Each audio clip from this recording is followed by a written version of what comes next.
मैंने इस साल यूपीएससी में 140 सेकेंड रैंक सिक्योर किया है।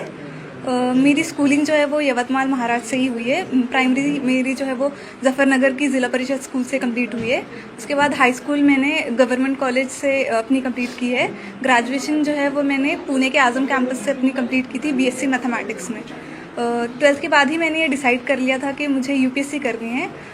इंस्पिरेशन इसकी मुझे अपने मामू के थ्रू मिली, जो सेवा एनजीओ के सेक्रेटरी है। उन्होंने मुझे जो है वो इंट्रोड्यूस करवाया कि एक आईएएस ऑफिसर होता क्या है, उसके लिए आपको किस तरीके से प्रिपरेशन करनी है।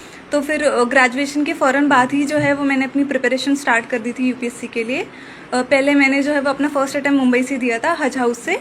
सेकेंड अटैम्प्ट के लिए से मैं दिल्ली चली गई, जिसमें हमदर्द स्टडी सर्कल से जो है वो मैंने अपना सेकेंड अटैम्प्ट दिया। और फाइनली जो मेरा ये वाला अटैम्प्ट रहा है, जिसमें मुझे फाइनली सक्सेस मिली है, वो मैंने जामिया मिल्लिया इस्लामिया से दिया है, आरसीए में।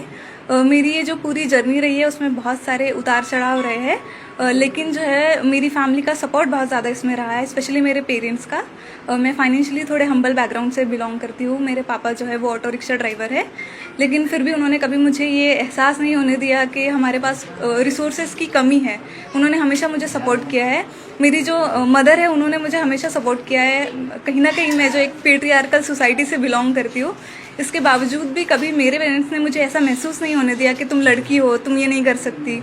उन पे दूसरों का भी प्रेशर था, फिर भी उन्होंने इस प्रेशर को हैंडल करते हुए मुझे सपोर्ट किया है। आपके पास फेलियर्स आएंगे, बहुत सारे आएंगे, लेकिन आपको उन फेलियर्स से सीखना है कि आपकी गलती कहाँ हो रही है और आगे बढ़ना है।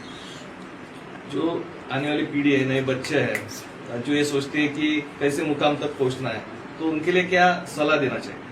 मैं यही कहना चाहूँगी कि आप कभी ये मत सोचे कि आपने जो सपना देखा है वो पूरा होगा या नहीं।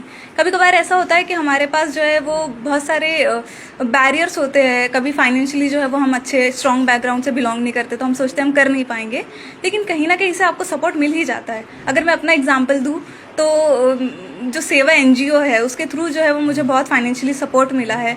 इस तरह से मदद जो है वो आती रही है। मेरे पेरेंट्स ने मुझे हमेशा बहुत ज़्यादा सपोर्ट किया है। तो आपको कभी अपने सपने का जो है वो छोड़ नहीं देना चाहिए, उसके लिए हमेशा कोशिश करती रहनी चाहिए। आप में खुद में वो जज्बा होना चाहिए कि आप उस अपॉर्चुनिटी को एक्सप्लॉइट कर पाए और उससे सीख पाए। अभी आईएएस तो आप बन गए हो, लेकिन क्या आगे करना चाहेंगे सोसाइटी के लिए? ये तो बस एक फर्स्ट स्टेप है, एक तरह से मीन्स है ये कुछ हासिल करने के लिए, कुछ पाने के लिए। तो ये एक तरह से मेरे लिए मीन्स है कि मैं सोसाइटी को सर्व कर सकूँ, सोसाइटी में जो अंडर प्रिविलेज्ड सेक्शन है उनके लिए कुछ कर सकूँ, स्पेशली गर्ल्स के लिए, क्योंकि मैं रिलेट कर सकती हूँ कि एक लड़की के लिए कितना मुश्किल होता है आगे बढ़ना और कुछ अचीव करना। तो मैं कोशिश करूँगी कि मैं एजुकेशन और हेल्थ केयर जो है उस पर ज़्यादा अपना फोकस करूँ और सोसाइटी के लिए कुछ कर